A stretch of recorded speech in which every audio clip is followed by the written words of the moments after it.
In these last few weeks leading up to Election Day on November 5th, we can expect more of those campaign mailers heading our way. But do they do more than just clog up your mailbox? CBS 8's Brian White talked to an expert about how effective those mailers really are.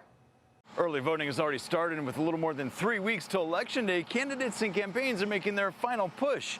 That means a lot more of these showing up in our mailbox. I don't personally like them.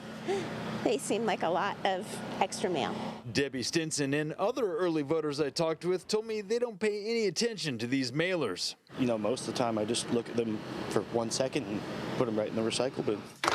Max Schwade's not alone. I do the same thing, but the question is, do they actually work? What you see from these mailers is actually some of the most creative political advertising because they're trying to draw your attention before you get to the waste box. So that's why you'll see that grabber headline or that interesting photo. It's trying to make you pay attention. Thad Kauser is a political science professor at UCSD. He says these glossy mailers can have some effect on the margins. And that's important because that's where elections oftentimes are won or lost. Campaigns can target them to the voters who are most likely to turn out or the voters who are right on the fence. They know a lot about you because your voting record.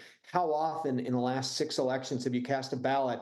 That's a matter of public record. He says it can be a cost-effective way to target voters, especially for some of the down-ballot local races. To reach 500,000 people, for example, he says $50,000 can cover printing and postage. If someone still watches television with commercials, you just change the channel when an ad comes on. If you're listening to radio, you just hit another radio station.